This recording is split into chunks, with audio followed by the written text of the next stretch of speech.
5 after, and I know on this dreary rainy day, people also want to get home in a reasonably good time. So, welcome to this Abrahamic Faith Forum.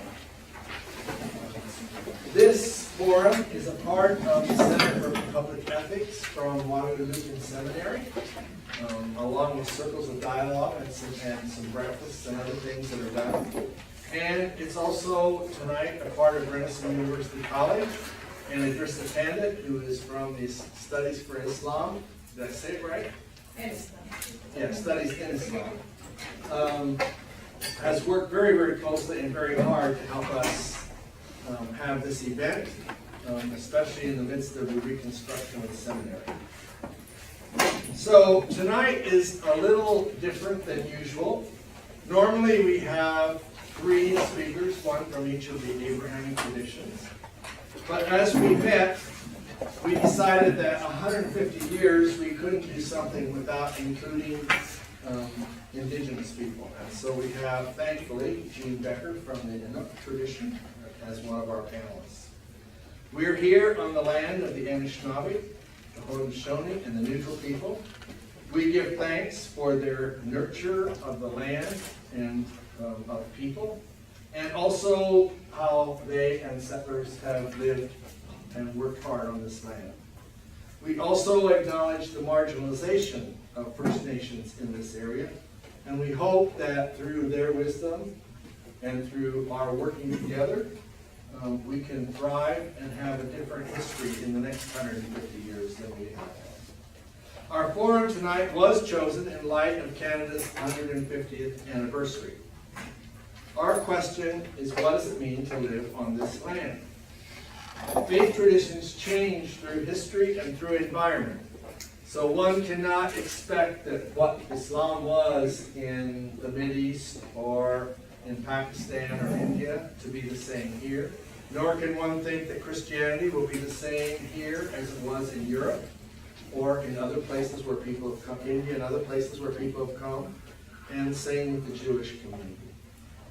The 3 Abrahamic faiths are the same as their tradition in these places of origin, and yet they're very, very different as they've adapted to place, environment, and history. So what does it mean to have been here for 150 years or less? There is an important, deep question that we need to ask. How is it we have lived here with our Indigenous brothers and sisters? How has that changed us? And how might we find wholesome ways for the next 150 years, or maybe even just the next year or 2? We have 4 panelists.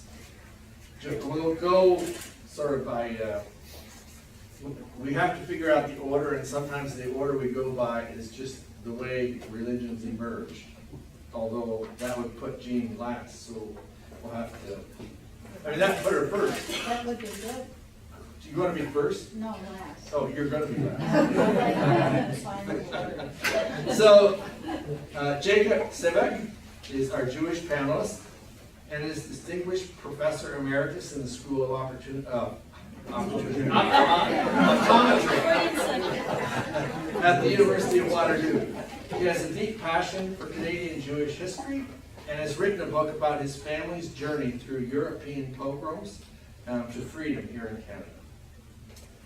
Roslyn, who we welcome here because she's just starting here, is our Christian panelist. She's an Anglican priest in the Diocese of Huron and is chaplain here at Renison University College. She is also beginning, or has begun, I should say, as the rector of the parish of 6 Nations and will be inducted into Her Majesty's Royal Chaplaincy this November down at 6 Nations. She is the first Indigenous female to be ordained in the Diocese of Huron, which I think is something we can be very thankful for. Azeezah Kanji, did I say it right? Kanji, is a Toronto-based legal analyst. She's a lawyer.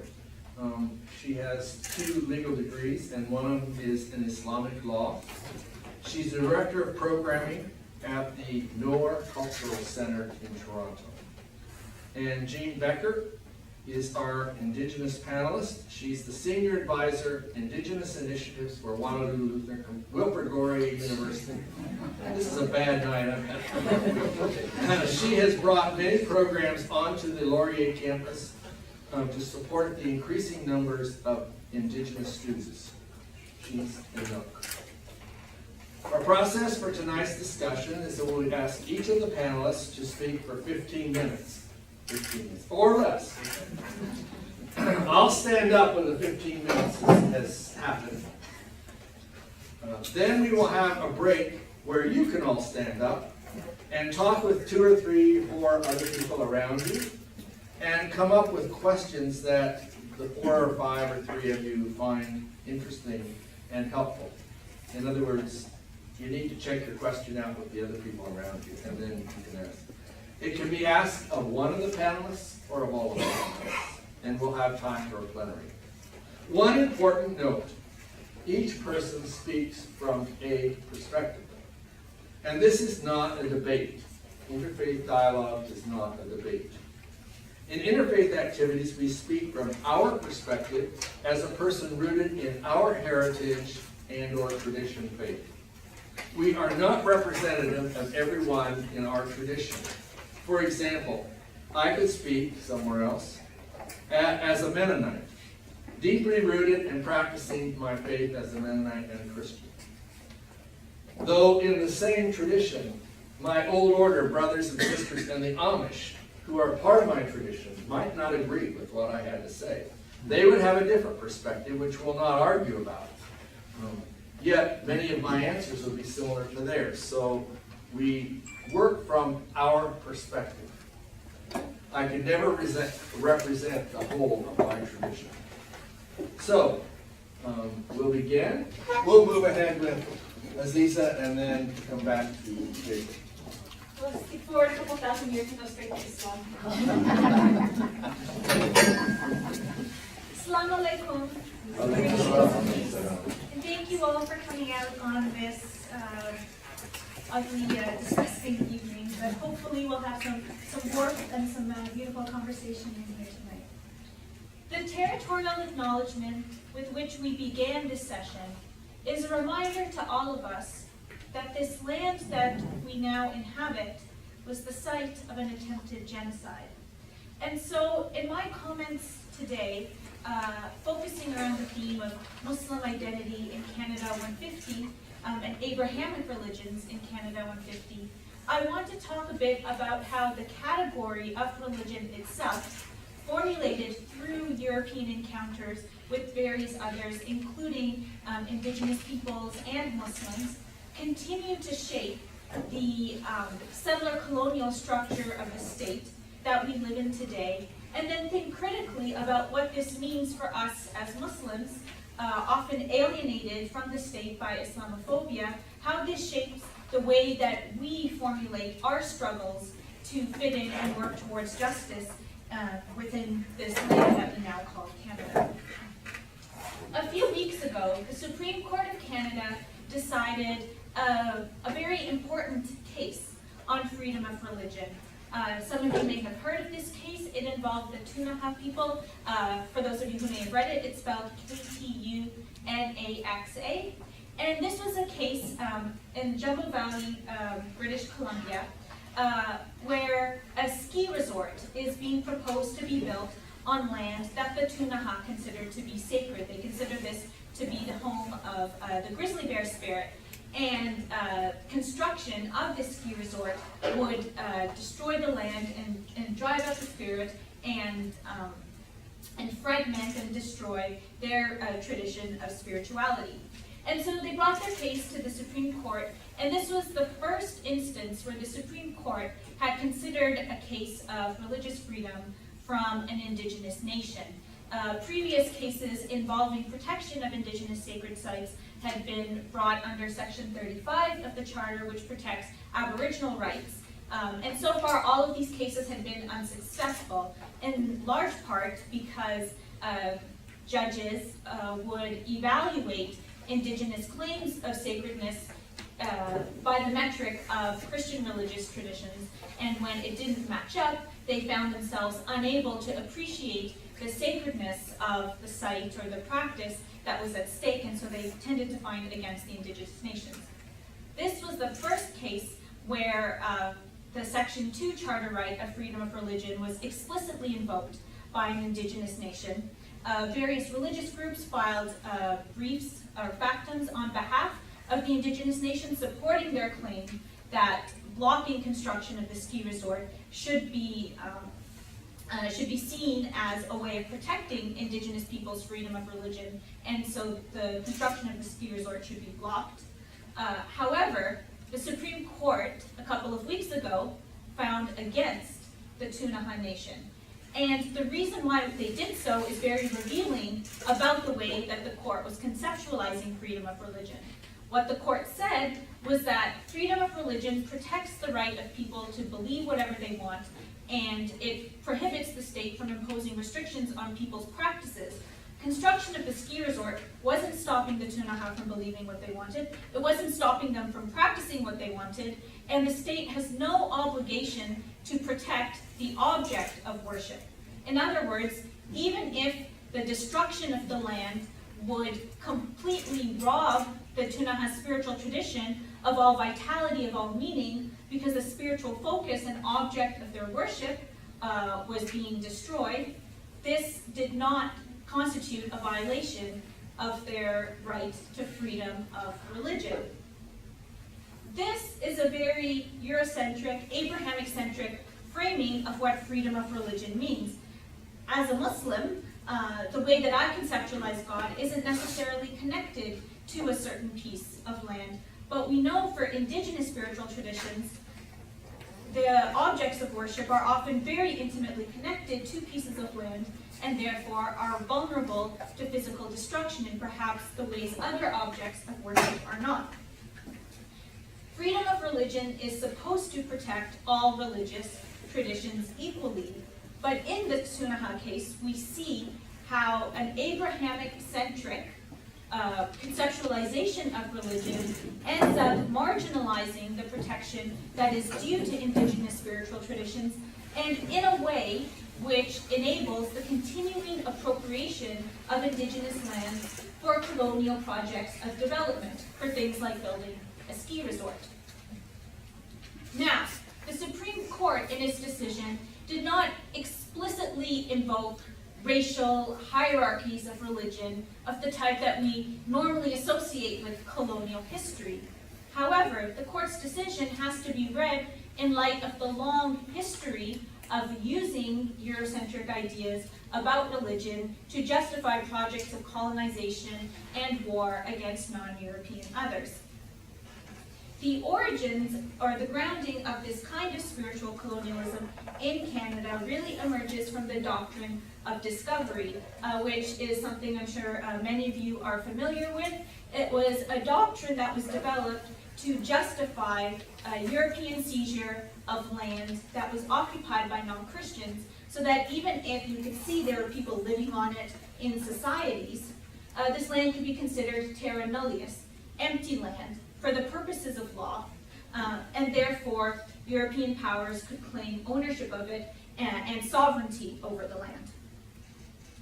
This is still actually the legal basis for Canadian assertions of sovereignty over land that was known to be occupied by Indigenous nations for thousands of years, even though it's not explicitly stated. But this doctrine actually has a long history predating Christopher Columbus's discovery of the New World in 1492. The doctrine of discovery was developed over thousands of years, starting in the era of the Crusades in the 11th century, to justify European seizure of land and enslavement of people who were described as Saracens, which is what the term back then was for describing Muslims.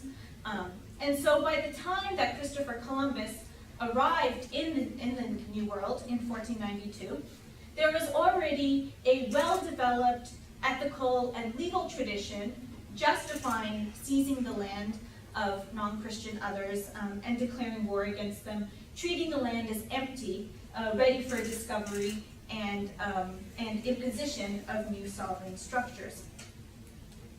Christopher Columbus himself, it is said, was largely motivated in his trip to the New World by the desire to fund the European re-seizure of Jerusalem as part of a new crusade.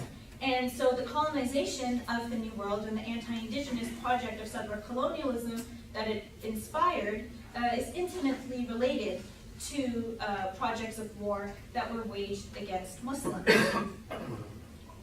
The European history of encounters with Jews and Muslims formed the framework and the reference point through which encounters with indigenous peoples in the Americas were subsequently understood, because they were the paradigmatic others with which European Christians had primarily previously had relationships. So, for example, there was a famous debate in 1550 between two Spanish scholars, Bartolomé de las Casas and Juan Hina de Sepulveda. This occurred in 1550, and it's become famous in international law as the first debate when European thinkers debated what it was possible for people to do, for European powers to do to people who were being colonized, what obligations they owed them, what kind of powers they could exert, what kind of violence they could exercise against them. And in this debate, it's often remembered that Bartolomé de las Casas stood for the more humane version of colonization, that the indigenous people should be treated with gentleness and kind words, whereas Sepulveda is remembered for embracing and endorsing a more brutal and overtly violent and coercive relationship with indigenous peoples. What is often forgotten about this debate, however, is the fact that both de las Casas and Sepulveda agreed on the permissibility of attacking and waging war against Muslims. The only question was, are indigenous peoples like Muslims, i.e. people who it's permissible to wage war against, or are they not like Muslims, and so should they be treated with gentleness and kindness and encouragement to convert to religion, to the true religion of Christianity. And so what we see in the way that the category of religion informed the way that systems of racism developed in order to justify exercises of violence on this continent as well as on other continents is that the racialization of Muslims and indigenous peoples developed together and in reference to each other. Sometimes Muslims and indigenous people were analogized and made similar to each other. At other times, they were contrasted with each other and represented as being different from each other. Muslims and Jewish communities, on the one hand, were represented as people with the wrong religion, which justified exercises of war and expulsion. Indigenous peoples, on the other hand, were represented as peoples without religion. And so they could be converted into civilization, but they could also be treated as people whose lands were terra nullius, empty, and therefore subject to discovery and capture. These categories are still with us today. These ways of thinking, these basic structures are still with us today, even though they have been largely evacuated now of their explicitly racist content. And actually, I should say that, especially because we're in an interfaith setting, we know that relationships between Christians and Muslims were often, they were more complicated and more varied than just relationships of war and hostility. Even during the Crusades, for example, we know that there were examples of friendship that developed between people who were ostensibly on opposite sides of the war. We know that there are even marriage proposals delivered between the Christian and Muslim parties to the Crusades. But the fact is that these histories of warfare and the logics that were developed in order to justify them still remain embedded in international law and many of the basic legal categories that we use to understand the world, even if, as I said, they are no longer justified or interpreted using explicitly racist criteria. Which brings us back to the case I talked about at the beginning, the Tunaha case. In that case, we see how, even though the idea of religion that the Supreme Court says it's protecting under the Charter, even though it's no longer explicitly racially exclusionary in the way that the idea of religion under the doctrine of discovery was.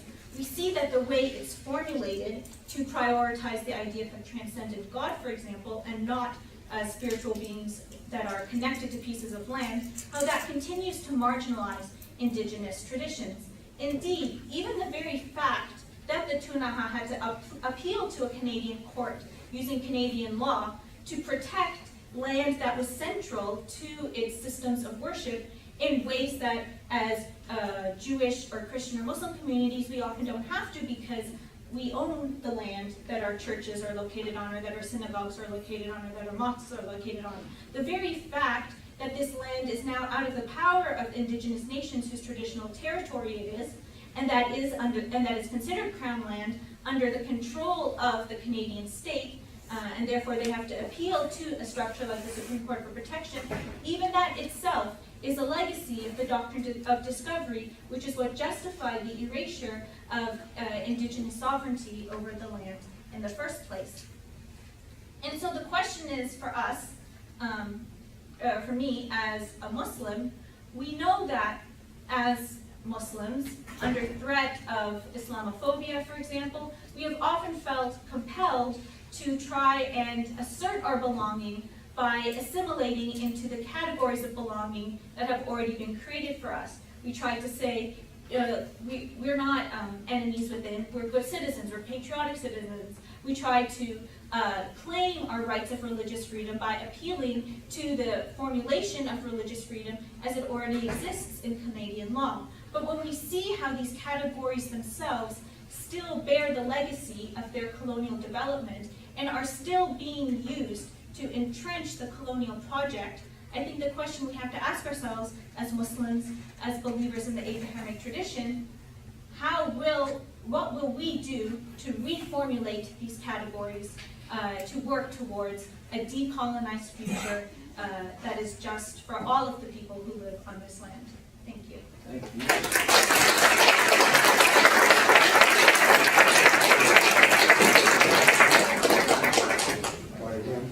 Thank you. So this is a very different approach. It's kind of like a capsule view of Jewish history the last 500 years, and I've got 15 minutes to do it.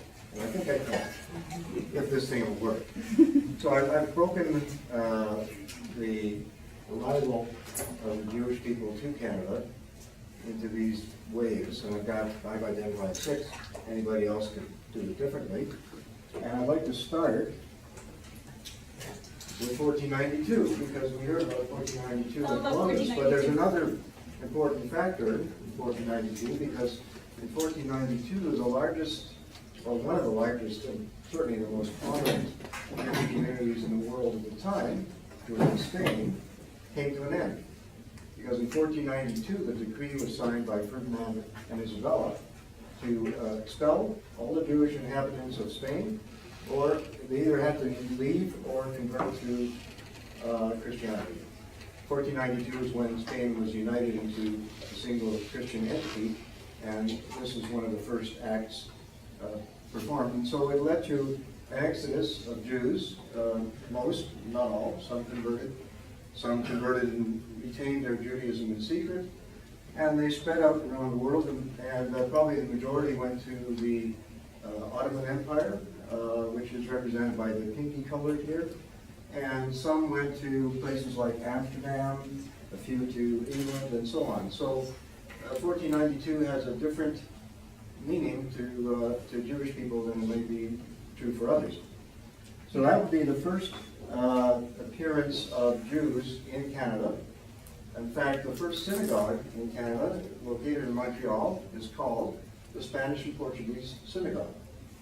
And so the first Jewish settlers are primarily, very small numbers by the way, we're talking about 500 perhaps over the first 100 or 150 years.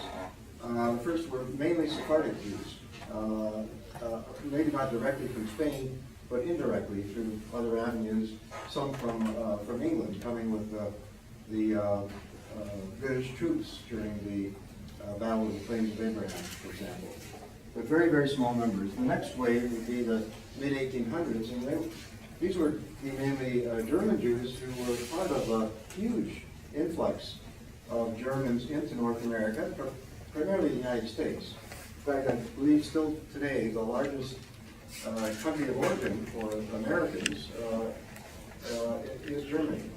And so these would be people, most of them went to the States, but some would do so through, indirectly through Canada, and some would end up staying in Canada. And I discovered that, in fact, one of the settlers was a man named Samuel Lipschitz, who settled here in an area called Jewsburg, which is basically the area between the border of Kitchener and Preston, and the area we would maybe, if we had to think of a street, it would be Manitou.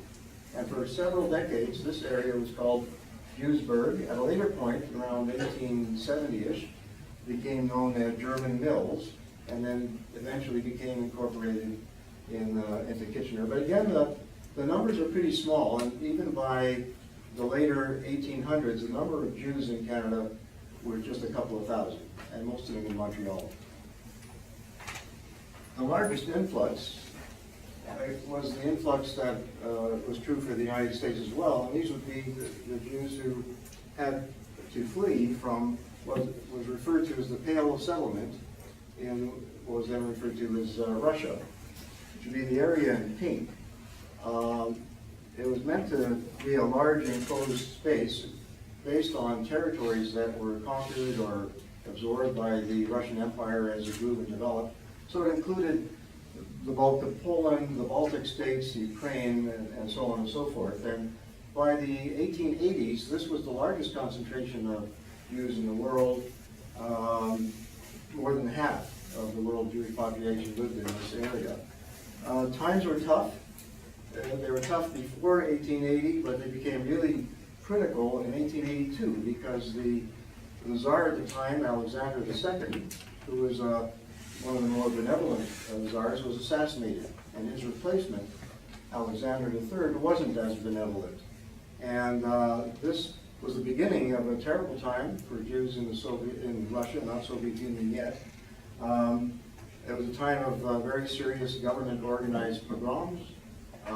Basically, the intention of the government was to force a third of the Jews to emigrate, a third to assimilate and become a part of the Russian Orthodox Christian tradition, and a third to be wiped out. That was the intent. And this period led to a huge migration, particularly to the United States. Close to 2 million Jews immigrated to the United States between about 1880 and 1920. And a fair number, you can see there, it's mentioned 70,000, came to Canada and settled in primarily Toronto and Montreal, some in the west, Winnipeg, and there were some farming settlements for a while in the west as well. Now we come to the next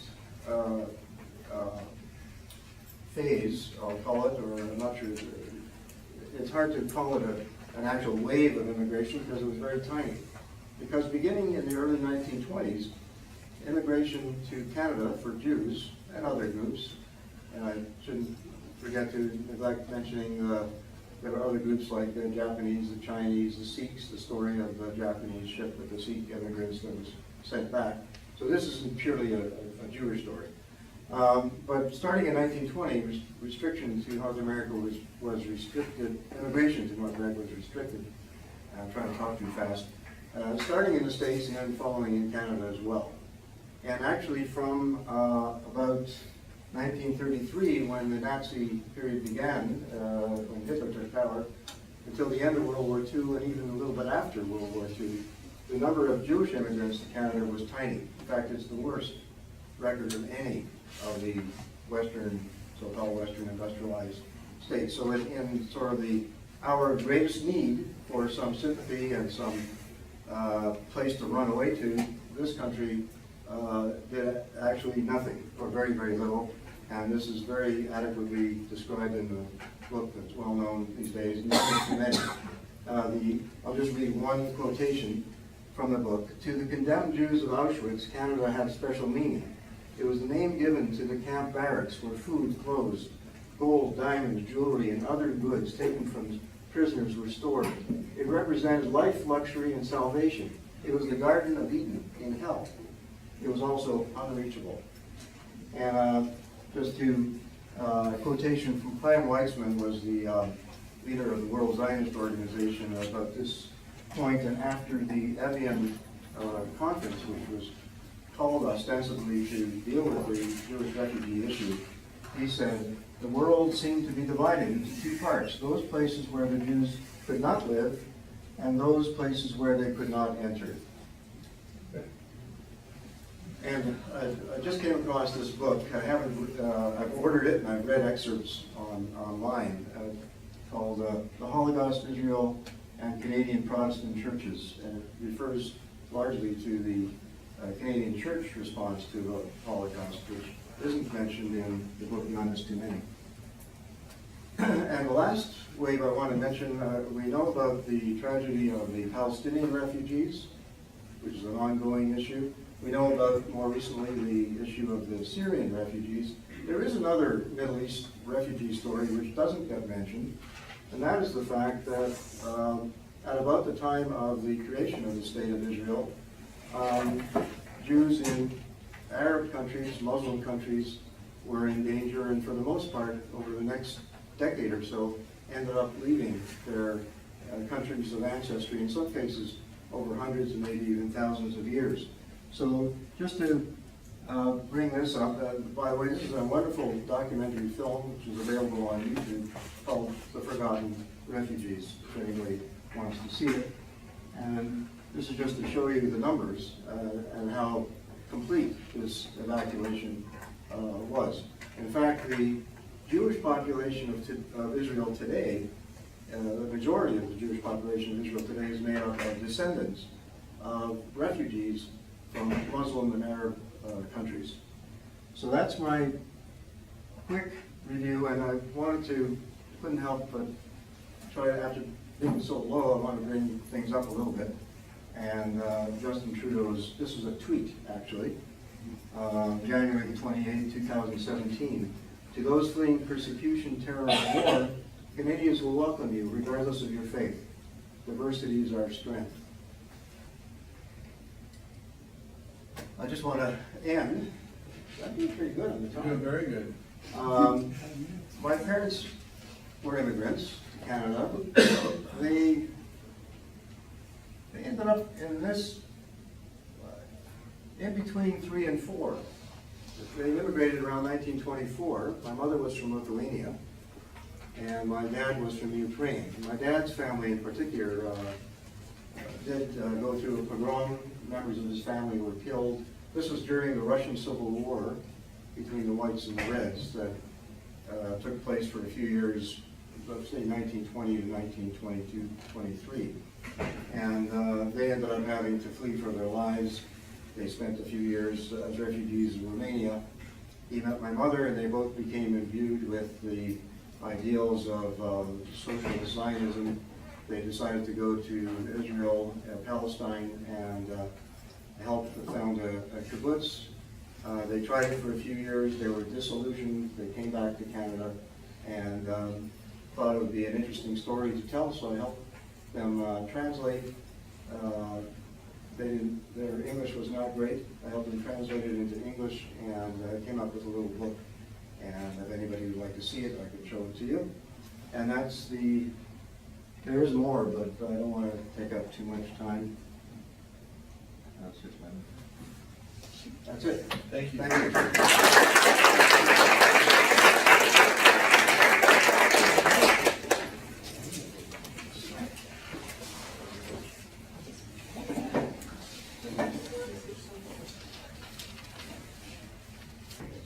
Good evening, and again, welcome.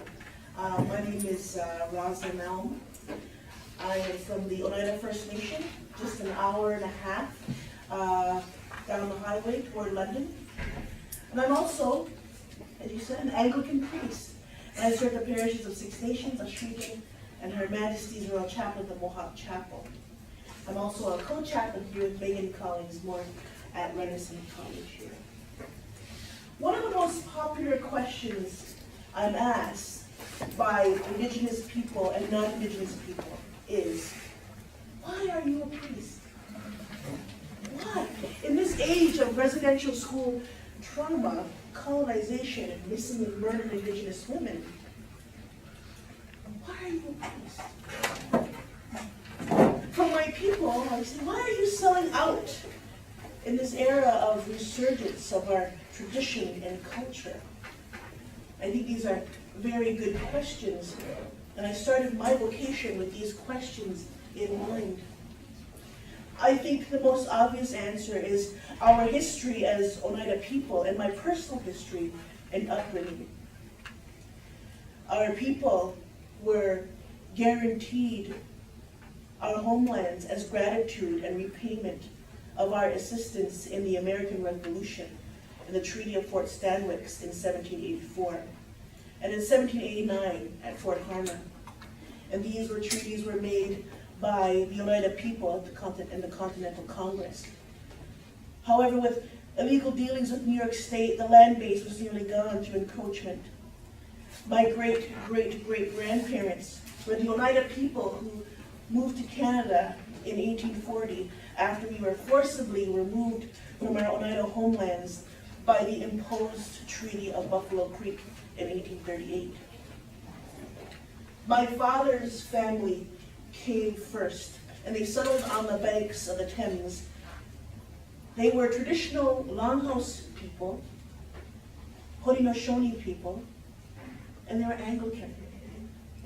My mother's family came later, and they were traditional Longhouse people. My mother is an hereditary clan mother by her mother's lineage. So she was not appointed, she was not selected, she was not asked or elected. She was born and raised in that role. She married my father in church. She was baptized. For my ancestors, for my parents, the Longhouse and the church was about community. It was about giving thanks to the abundance of creation, whether it was in our ceremonies in Longhouse or church worship, Longhouse socials or church suppers, hunting parties or barn raising. It was about building sustainable communities, all within the ceremonial, liturgical complexity of cultural change. Now, this history gave me a dialogical identity, and as a priest, I think that really has benefited my self-awareness and my sensitivity to difference and cultural difference and religious difference. In my vocation, I'm confident in my indigeneity, and it informs my Christianity, and my Christianity in turn informs my indigeneity. I have confidence in the gospel as much as I have confidence in the Gaiagoa, the Gaiawio, community, ethics, morality, peace, mercy, hope, love, forgiveness, and salvation. All of these are values that have been handed down to me. Now, as a priest, as an Oneida priest, as a Haudenosaunee priest, as a Homwe priest, I have a sacramental life with that helps me see the world. Baptism and naming, confirmation and a Gaiawio, truth-telling, penance, Eucharist, the Great Thanksgiving, ordination, healing, marriage, and relationships, the Gaialongoa, and sacramental truths, dialogue within me, constantly and consistently.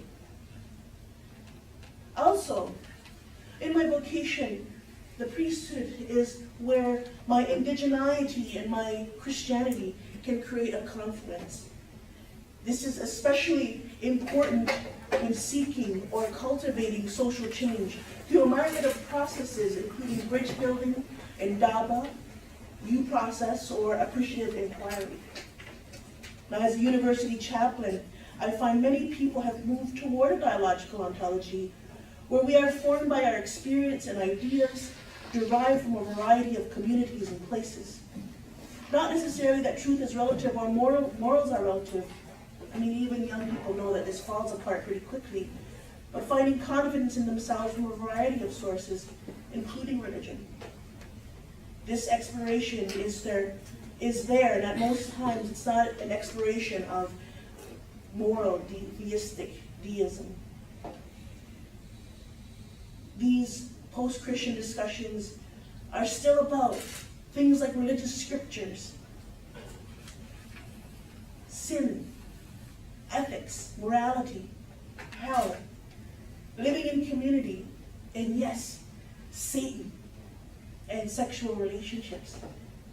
They come from a variety of backgrounds and a variety of stances.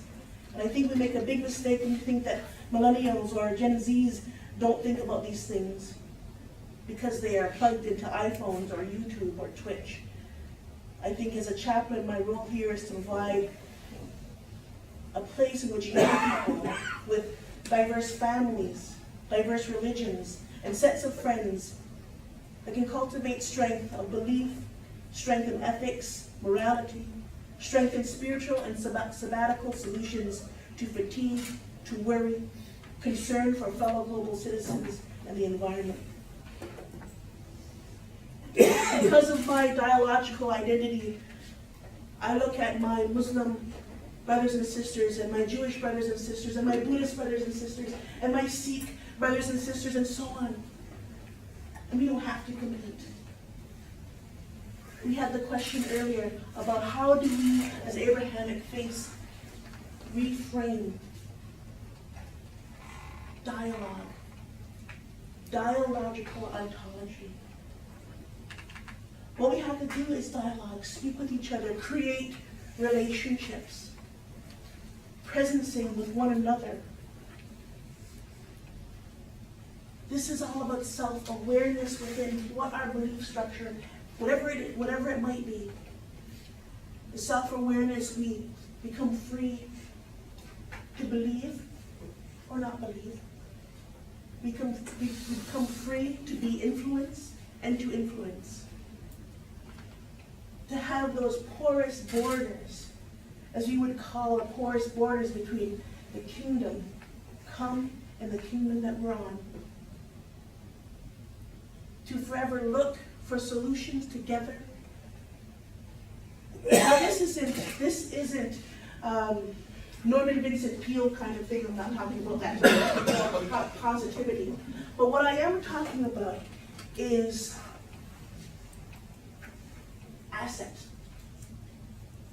not deficit. The religions that we come with, the belief structures that we come with, are our assets, our spiritual assets. The deficit is the judgment that was never there in the first place, but love, submission, the law. These are the things that are assets to our spiritual beings. When we talk about theology in an asset-based way, what we're doing is we're saying, it is good. It is good. And that final summative statement is, it was all good. The deficit base is about judgment. It's about us over them over us. This can only be rectified is if we see ourselves for who we are and self-aware and continue to talk to one another. Thank you.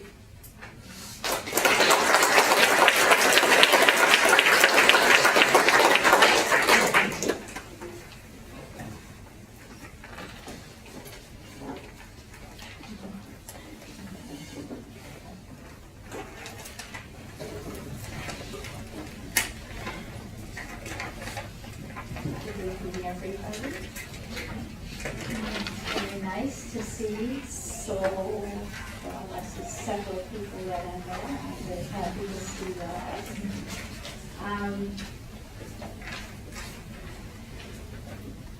So I feel like a bit of a fraud because I cannot talk about religion. Well, you can. Well,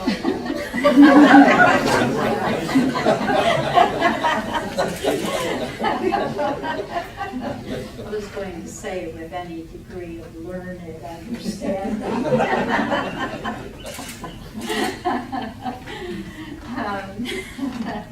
So I first of all want to be really clear, because in the promotional material it said that I was going to speak about a First Nations perspective. I want to be super clear, I cannot do that because I am not First Nations. I am Inuit. That is not First Nations. It is Aboriginal. Under the Canadian Constitution, we are included as Indigenous people. However, it's not First Nation. So I was asked to join this conversation to reflect an Indigenous perspective, so that I can only do that from my own particular experience and the understanding that I've formed from my own experience. So just to set the context for where I come from and my own relationship with, actually I had none as a child growing up with any religion other than Christianity. And to set the context of that, in Labrador, where I am from, Christianity predates Canada itself by about 100 years. So the first permanent mission in Labrador was founded in 1771 on the north coast of Labrador by the Moravian Brethren, who came from Saxony, which is a section of northeastern, northwest corner of Germany. And the Moravians actually established themselves in Labrador and spread across the northern coast of Labrador and dominated the Inuit settlements from that time on. Even today, many Inuit in Labrador have German names, Hans, etc. And at one time, when the Inuit counted in Labrador, it was Hans, but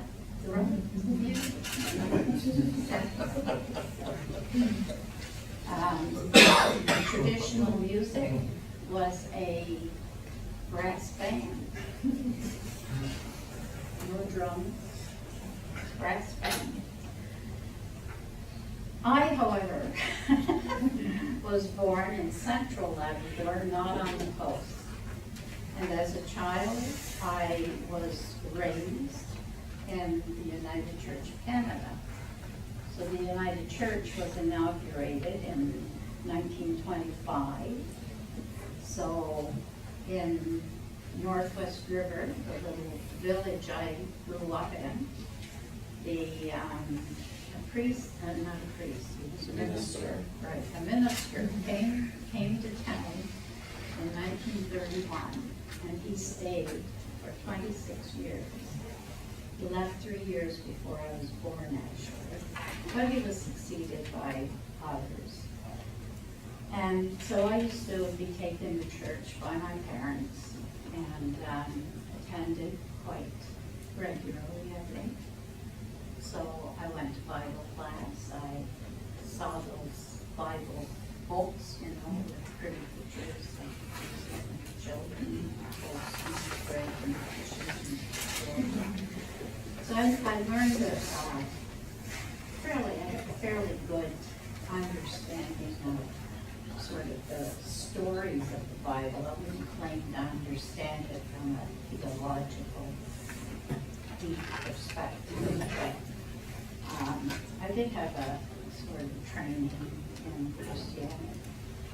And then when I was 12 years old, I was like all the other kids of my age in the village. We were undergoing the confirmation, which meant we had to go to the minister, and we had to do that once a week, I think, and spend 2 hours or something in the evening studying the Bible and learning how to be correctly members of the United Church of Canada. So I did that for several weeks, and as I was doing it, I came to the conclusion that there was something very wrong with what was going on. And I ultimately decided that it was all hypocrisy. I don't really know if I even remember quite what that word meant, but that was what I called it. Hypocrites, I said. So I declined to be confirmed. I left the church, basically. I do have to confess, I always went for the Christmas Eve candlelit service, which I dearly loved. Loved the singing. So my sort of formal training as a Christian ended at the age of 12, and I declared myself an atheist, which I continued to do until I think I was probably, well, I was in my late 30s, when I had a profound spiritual awakening. And that took place when I went to my first ceremony with the Anishinaabe in a little place called St. Charles, just outside of Sudbury, Ontario. And I spent a weekend. It was a women's ceremony with men there, actually. Yeah, it's another story.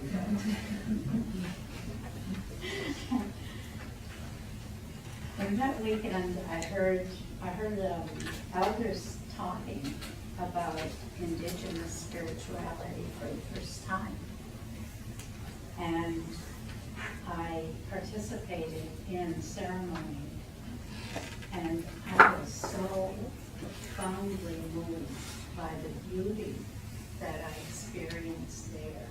I was in this sort of isolated, remote area in the woods, and I went into my very first sweat lodge, and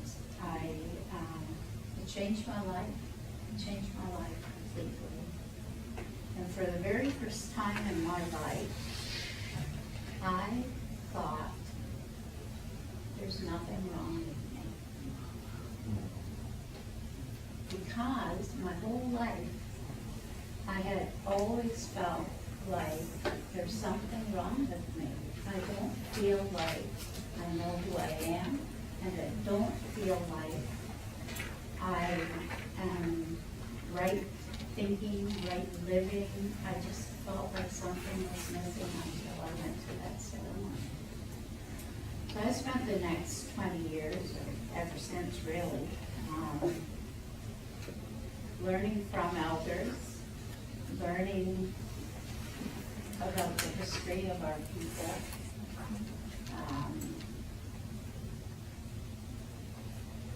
learning of this Supreme Court ruling. You know, when you were talking about that, I was so struck, because you're right. They did make that ruling based on the notion that the land is an object. That is the fundamental misunderstanding of Indigenous belief system. The land isn't an object. She has spirit. And in that particular place, it happens to be a grizzly bear spirit. But until we understand spirit to exist beyond human beings, until we can understand that spirit wasn't given just to us, it existed before we got here. We're just the latest carriers of it, but it exists in everything around us, all living things. So,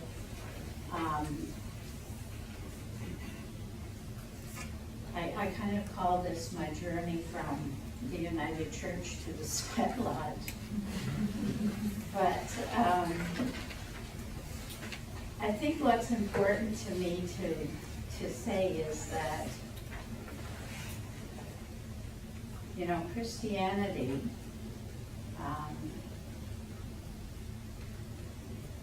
really was a vehicle of the colonial enterprise here in Canada, and I think all over the world for that matter. And the early priests were the vanguard for the military and the settlers. They paved the way. I mean, you know, the stories about priests who were killed going out into the mission and doing missionary work in the communities. They were the first. It's like the military sent them out to soften people up. Because, you know, even today when we go to ceremonies, sometimes people will start talking about Jesus, and they love Jesus. They love that whole story about Jesus. Who wouldn't? How beautiful is it?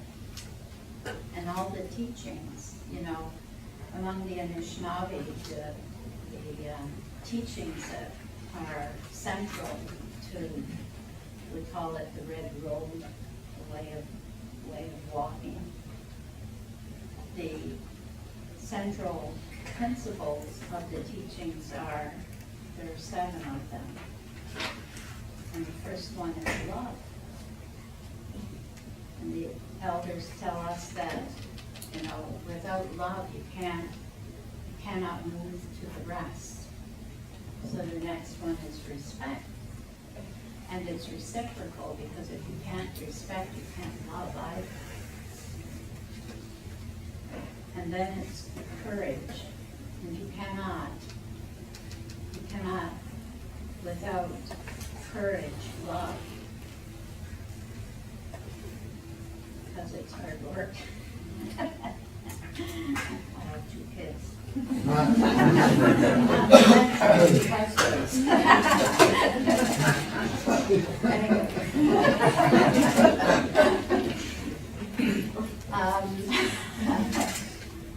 So there's courage, and then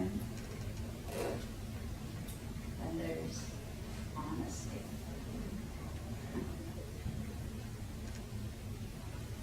Humility, wisdom, and only when you've mastered all of those 6 can you ever attain truth. Final teaching. These are all very consistent with all religions, actually. And so, you know, my story, I can only sort of relate my relationship to Christianity, but I know that I've met Muslims who feel that they have some affinity to our history of oppression, if nothing else, with us. And I told a story to my friend over there about my one Jewish Indigenous story.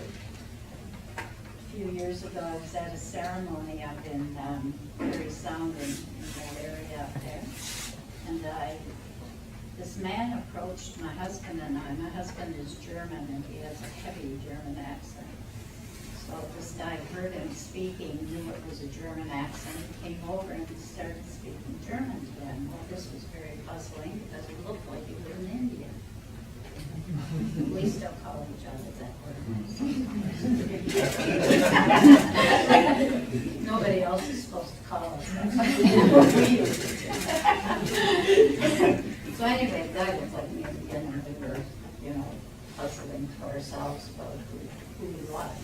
Well, tells us the story. Speaks perfect German. He tells us how, when he was a baby, he was adopted.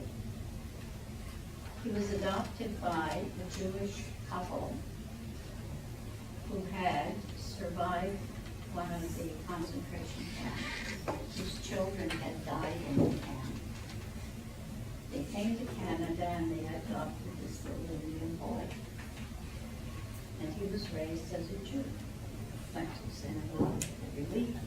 Right? And so he also spoke perfect Yiddish. As far as I know, he's still living out there. And what he was doing in the community, he had come back to the community. He had met his family, his birth family, and he was learning to speak Ojibwe. And he was quite fluent by the time we met him. And he was a practicing Jew. So there have been encounters between Jews and Indigenous people because he said that if he was going to address that, he would have to say nothing happened.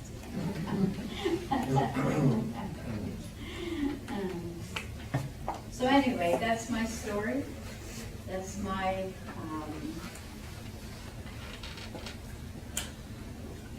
there's one other thing I want to say to you, and that is that in our communities there are many more Christians than there are traditional people. So there is a revitalization of Indigenous spirituality. We are doing ceremonies that were forbidden for a long time. We, even do the big ceremony of Sundance again. And these things are being done out in the open now. They're not being hidden. People have sacred objects like pipes that we use when we're doing our ceremonies. But overall, our communities remain Christian to the greatest extent. And like all other, I think, even in the mainstream, there's been a great falling off of church attendance, and I think that's certainly true in our communities. But I do think there's also a revival of that beginning now. So thank you very much.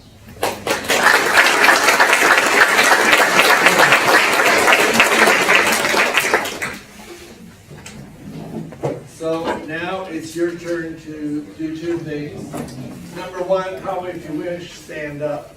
And number two, talk with 4 or 5 other people. Are there questions you have? We've given you a rich diet, or a rich understanding of this question. And now think it through, and what would you like to ask people here who are on the panel? So we'll take about 10 minutes, and you need to ask for say.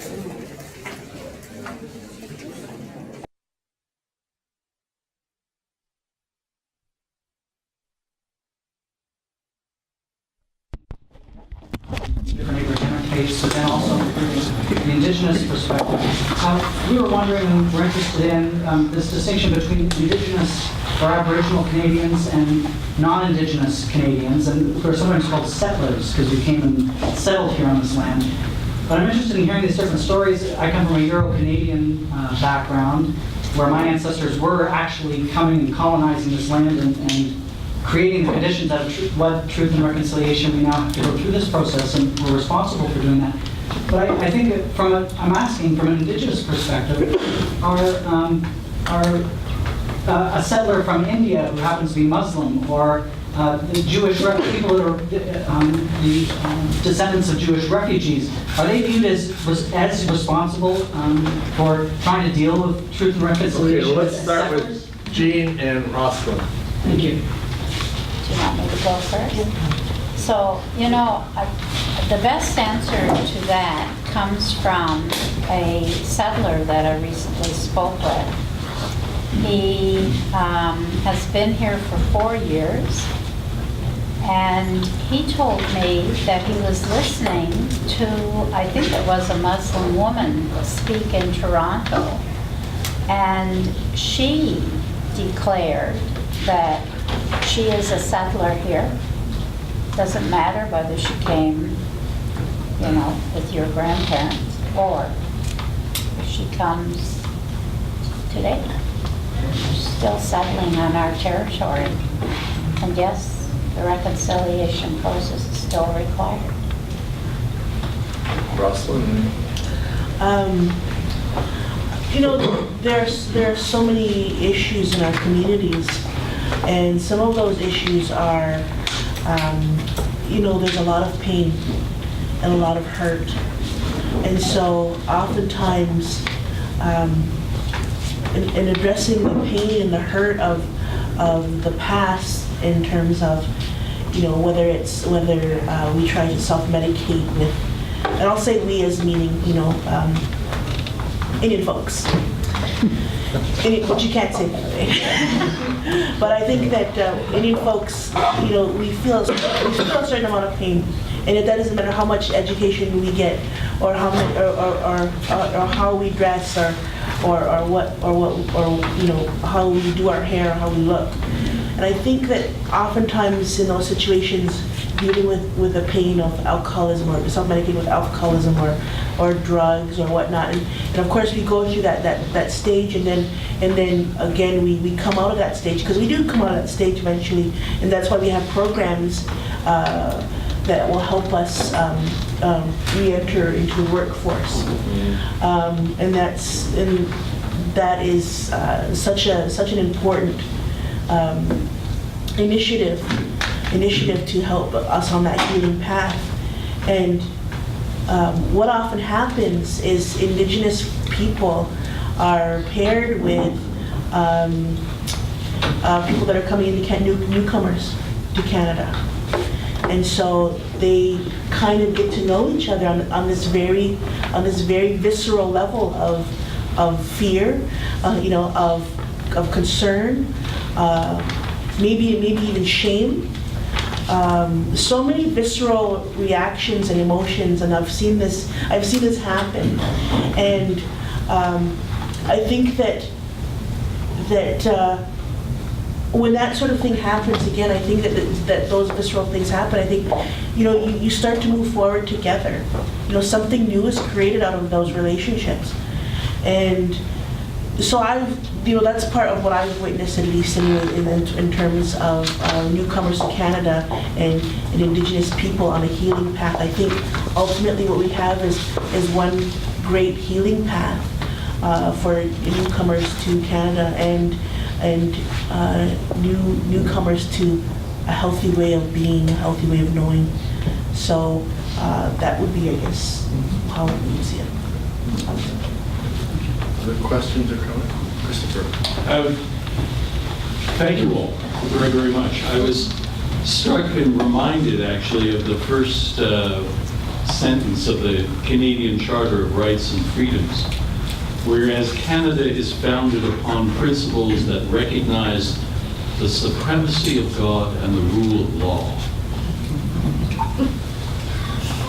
I appreciated the initial presentation in terms of the different perspectives that are brought to understanding what that sentence means. Understanding what it means in terms of the history and background that people have as they come to Canada, and what essentially it means to be Canadian, to hold the value and to claim the value of the supremacy of God and the rule of law. So any or all of you want to jump in and respond on that. Go ahead. I just wanted to say that Canada is a very different country today than it was, say, in 1950 or even 1960. Truly. Until that point, it was very much, the population of Canada wasn't very diverse. If you talked about diversity, you meant the Jews and the Italians, or, you know, who else? And since then, it's changed quite a bit, and dramatically so. If you look at the results of the recent StatsCan numbers that have come out, and so it is. I think the time will come when the traditional, the last questioner defined himself as Eurocentric background or whatever. That's not going to be around much longer. And in some places like Toronto, it's already different. And so this is a unique situation. Canada is, I can't think of any other place in this situation that we're going to have to. It's too late to turn the clock back. I think what we're seeing in the United States these days is an effort to push back. That can't happen here anymore. And we're going to have to do more of this, more interaction, more understanding. And this is a pretty unique experiment. Azeezah?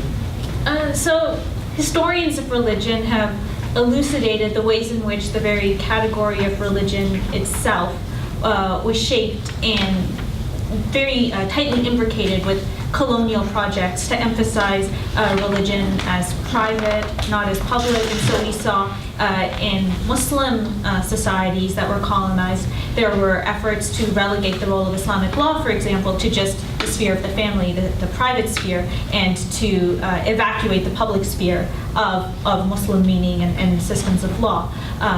And even though there is, again, as I said, no longer this explicitly racial hierarchy of religions that's drawn, we still see the ways in which that colonial baggage is carried through into the ways in which law understands normatively what religion is. So with the recent Charter of Values debate in Quebec, which preceded the more recent passage of the anti-niqab legislation in Quebec a couple of years before that, as I'm sure we all know, there's this effort to introduce a Charter of Values in Quebec which would ban ostentatious religious symbolism from the public sphere. And there, there were these posters showing what was allowed and what wasn't allowed.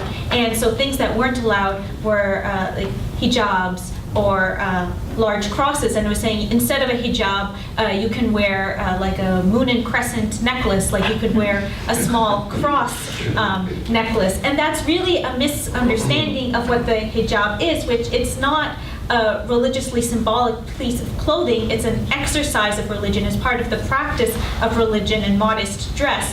And so even with something as recent as the Charter of Values, we see the ways in which analogies drawn between different religious practices, taking as paradigmatic Christianity, end up marginalizing other faiths and trying to regulate them publicly in ways that are inappropriate and inattentive to the meanings that they bear for those who practice them.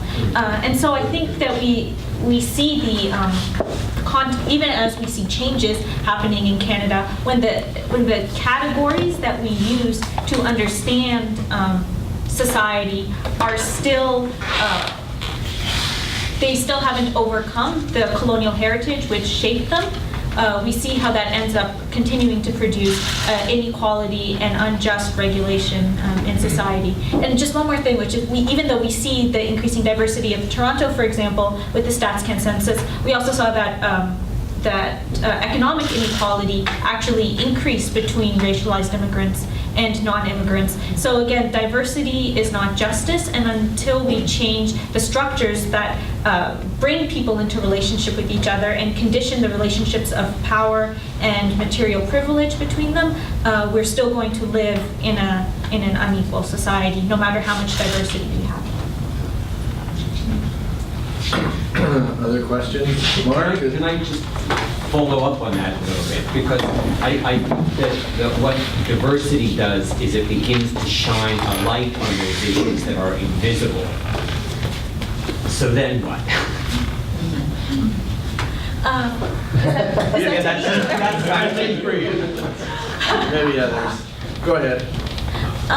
So obviously you don't have problems with racial inequality when you don't let non-white people into the country, right? As with the Kamagata Maru incident, which Professor Sivak referred to.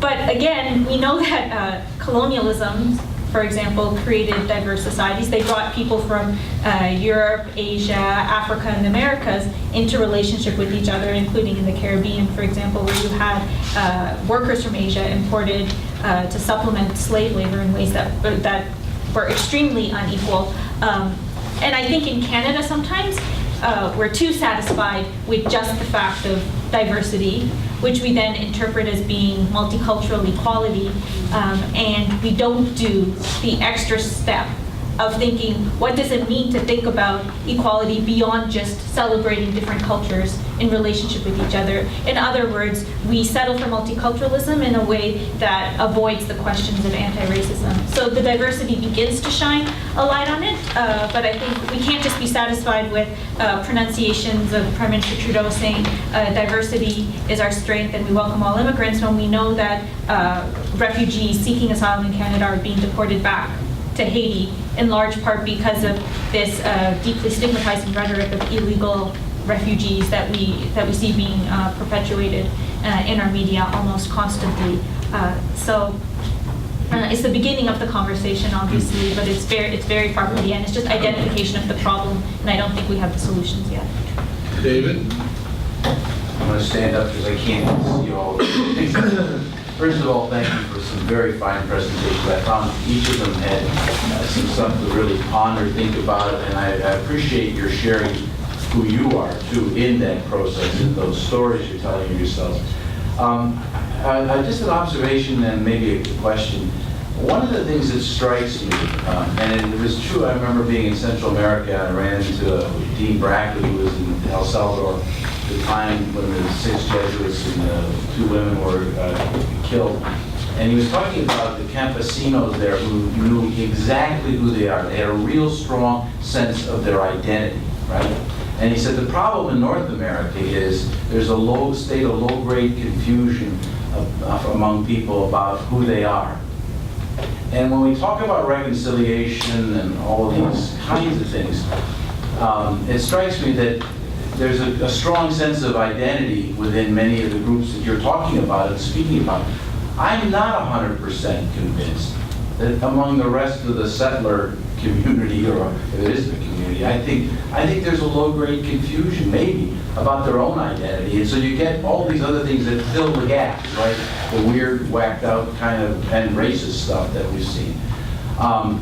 And I'd be interested in your reactions to that observation. And I guess the question is sort of like, so 5 or 10 years from now, what would be 1 or 2 things that you would like the settler community or the dominant white community, whatever you want to describe that, what would be a sign of reconciliation or pathway of reconciliation or bridge building, border crossing that you might envision something worth pursuing?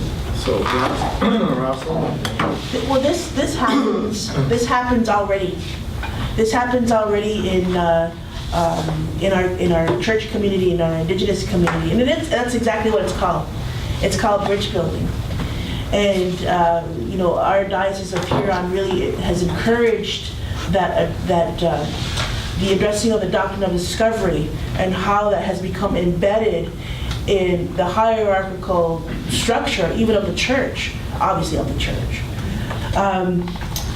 So that's our job as bridge builders, and this is a committee developed by Indigenous, non-Indigenous people, historians, priests, philosophers, that come together to talk about how we can come together and how we can build those bridges. One of the things that we do is we ensure that we as Indigenous people and non-Indigenous people tell the truth as bridge builders in the Diocese of Huron, when we get together, one of the things we said, we're going to tell the truth, even if it hurts. One of the things that Indigenous people will refuse to do is this Agawaka wigwam. And what I mean by that is that we are not going to parade for you. We're not going to put on our buckskins for you. We have to be truthful and forceful as Indigenous people of who we are. So it's very much a healing process as well.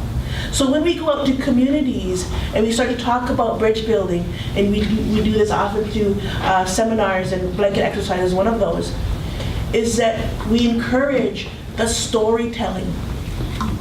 We encourage the storytelling of the groups, because at the end of the day, our colonizers aren't going home. At the end of the day, we have people in this room whose families have been here since 1700 and even before. And you have a story. And acquaint yourself with your story, because your story is just as important as ours if reconciliation is going to take place. Don't sit in a circle with your arms folded. Share it with us. And it takes a lot of strength, and it takes courage. But it's worthwhile, because relationships are built, especially when you don't expect it. So if you ask, what we see in the next 5 years, more of that, more bridge building. And bridge building can happen between the LGBTQ community and religious communities. Bridge building can happen between, however. But it has to be about truth-telling and courage. So, more of that. Other responses? Jane? So in 10 years, if reconciliation, evidence of it, in my view, will be in a true change in Canada. And I think you're talking about structural changes, the way that institutions are run. So I work in a university. There are structural reasons why Indigenous people are not, first of all, getting into those institutions, why we don't succeed in them, and why for every one of us, going is a struggle. There's a life cycle of an Indigenous person entering a post-secondary institution that I won't talk about, but it exists.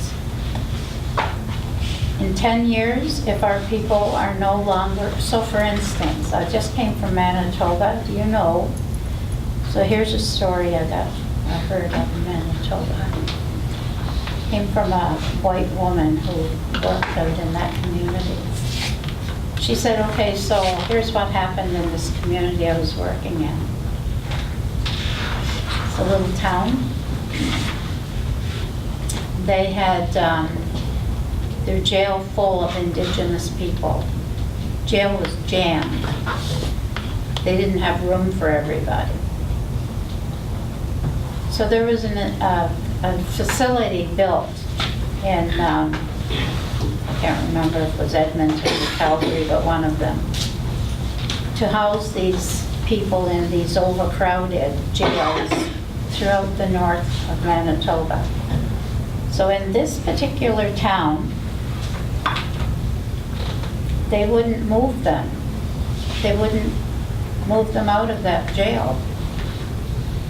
So when the mayor was asked why, here's why they wouldn't move those people. Because, and these are the words he used, the money goes with them. And people will lose their jobs. There are communities in this country that the settler people make a living on incarcerating us. That has to stop. The 100+ communities without drinking water. That has to be fixed. Lands and resources. We have to have lands and resources. We are landless people. We're landless people.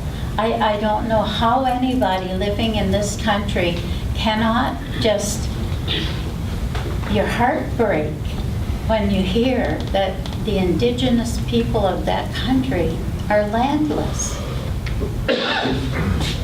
We have no resources to grow from. So in 10 years, all of that has to change. We cannot have, in 10 years, communities where 6 children in a matter of weeks or months kill themselves out of despair. This is a commonplace. It's so commonplace, Canadians don't even blink when they hear it on the news anymore. Oh, it's just another suicide epidemic in an indigenous community. There's so many now that people are immune to it. So, for me, reconciliation is not about conversations. It's not about talking. It's about action. It's all about action. And it's up to all of us. It's not just up to us. Some of the most powerful work being done in the country is being done by non-Indigenous people who are committed to this, to living in a country where this is not what it's based on anymore. People are devoting their lives to this. Did I see another question? Oh, go ahead. Clarification. What do you mean? You mentioned that you're Aboriginal but not First Nations. Can you elaborate? So First Nations has a really specific meaning, and First Nations actually refers to Indians, so what we call each other. But it does not refer to the Métis and the Inuit. So Indigenous people in Canada, the original people of Canada prior to the colonial settlement by Europeans, are 3 very different people. And there are many different nations actually. The diversity among the First Nations themselves is enormous in Canada. And we talk about First Nations as if they're common, they have common histories, they don't. They're very different people and very different societies. So the First Nations, there are some 600 and, you know, numbers? Somewhere. It's over 600. Yeah. It's over 600 different First Nations communities in Canada today. And the number changes because they are added from time to time. There's a new one created. But these are communities that are identified as First Nations communities. But Indigenous people also includes the Métis, who are mixed bloods. So they actually didn't exist here before the colonizers, because those people are a mix of Indigenous people and European people. Usually European. Some of them are actually, like, I know quite a few Indigenous people who have an ancestry that's Indigenous ancestry and maybe Chinese. Inuit are not mixed, right? Yeah, we're mixed too. Yeah. Some of us. Yeah. We can be. Yeah, Yeah. I am. I have status in the eyes of the Canadian government. I have enough I'm enough of an Inuk to be given status. But I do have European ancestry. It's a very complicated, the more you get into it, the more complex you'll find it is, so. It is. Have a good journey. You really Other need- questions? You really need to explore it. Yeah, There's yeah. tons of writing on it. Just Google it, it'll tell you everything. No, I was just going to ask a really blunt question. When I grew up, there were Indians and Eskimos. Yes. Does that correspond to First Nations and Innu? Yeah, Inuk. Inuk. Inuk is a singular, so I am Inuk. My people are the Inuit. Inuit. And Innu And is an those adjective? people, and we are the formerly known as Eskimos. As a matter of fact, right up till she died, my mom said we were Eskimos. She never changed the terminology. All right, do we have one or two other questions and then? Yes, yes, and if you're an American, so if you're living in Alaska and you're Eskimo, you're still an Eskimo today.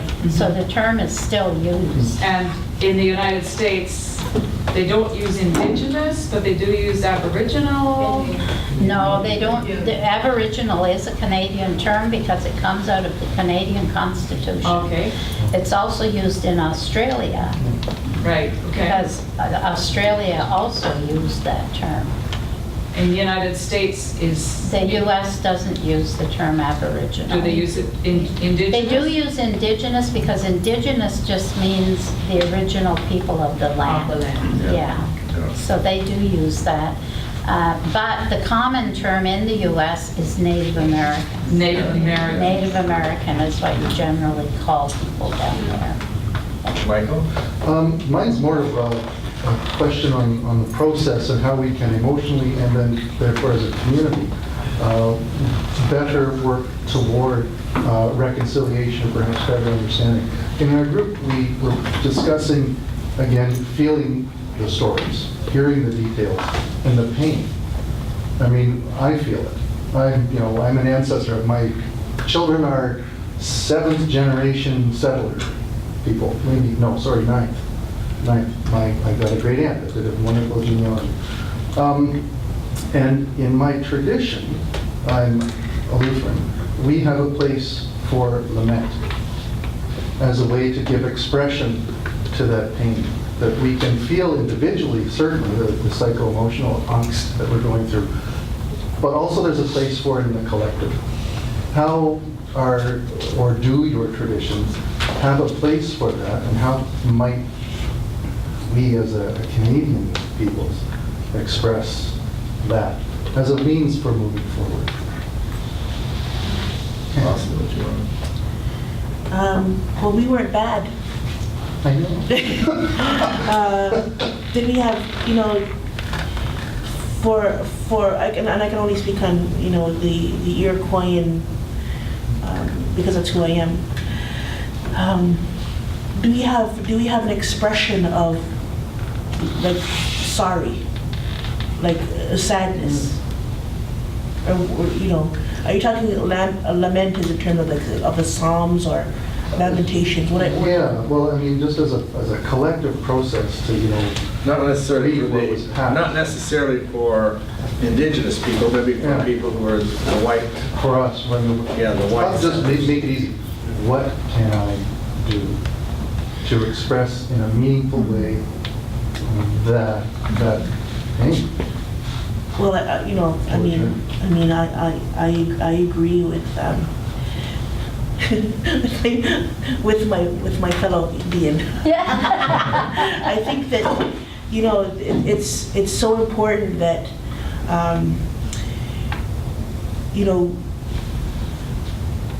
that you understand what it's like to be on the reserve, what it is like to feel that suffering. I mean, because like I said, no matter how much education we get or how we dress, there's still a pain there. There's still a pain. And my grandparents were in residential school. My aunt, my great aunt, was shipped to Brandon, Manitoba, and that's where she died of TB. You know, when I attended Federal Indian Day School, we were still strapped, and that was not that long ago, not that old yet. And these are things that is just in this country. In Oneida where I live, we can't drink our water. That's my reality. My reality is I'm going to drink all my water because I can't drink the water there. That's my reality. And my reality is that out of my cohort of 75 kids, 25 of them are gone from suicide, accidents, drinking and driving. That's my reality, and that, I'm just telling you my story. And out of that cohort, 10 of us graduated from high school. 4 of us went to college. 2 of us went on to graduate school. And that's a reality today, in 2017. And the question is are you ready to be unsettled? I mean, you can ask for a lament, you know, but are you ready for lament?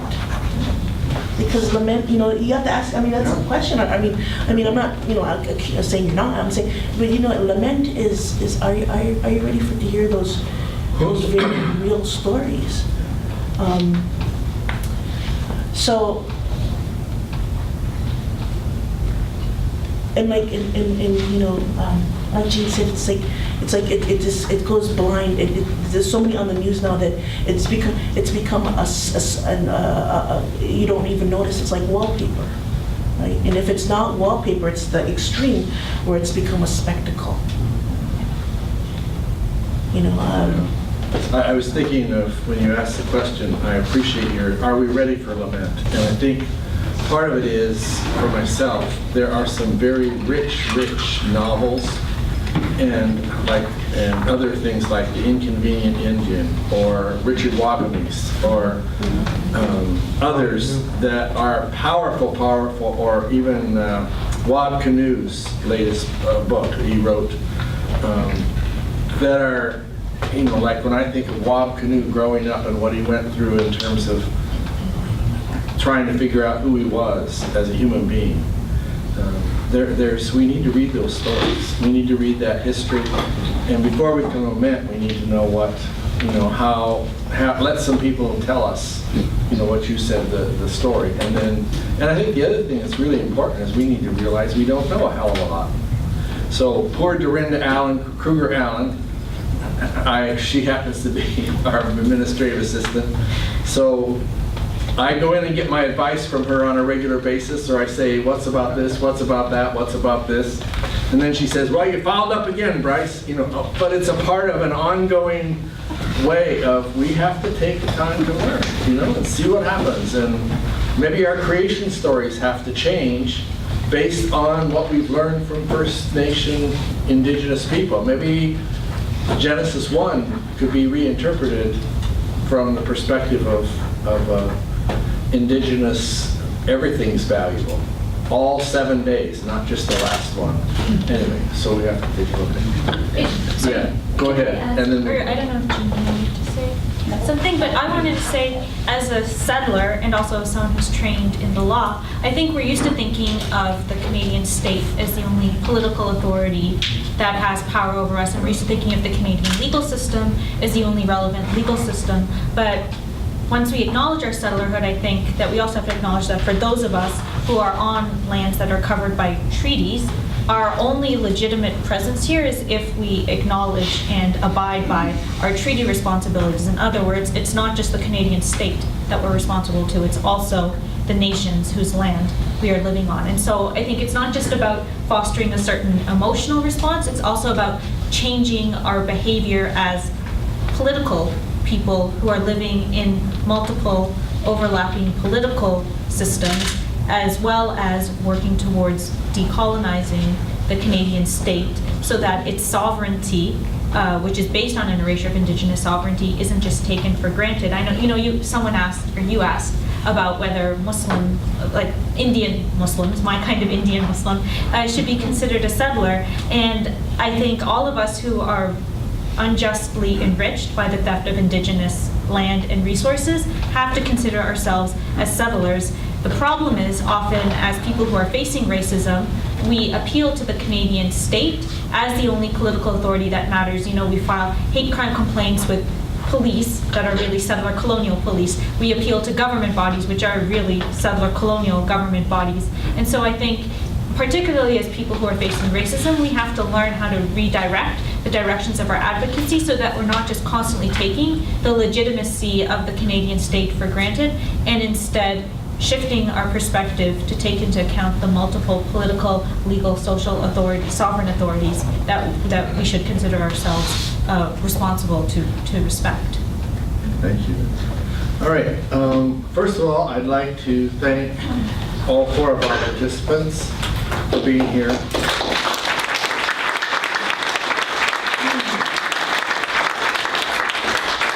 And for giving all of you more than enough to think about over the next couple of weeks. And I'd also like to deeply thank Azeezah Kanji, who has really worked hard to make it a possibility here at Renison University College.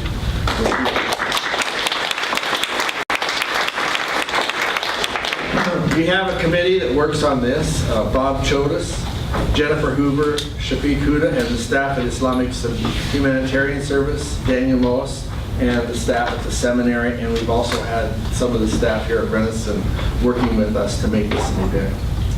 Our next Abrahamic Faith Forum is going to be Wednesday, February 7th. It's the International Week for Interreligious Harmony. We'll be here at Renison again. We'll have, the topic will be Ishmael, exile, and migrant. So if we think of Ishmael, exile, and migrant, how do we look at that? There will be an interfaith celebration at 5 p.m. here. There'll be a vegetarian soup supper at 6 p.m.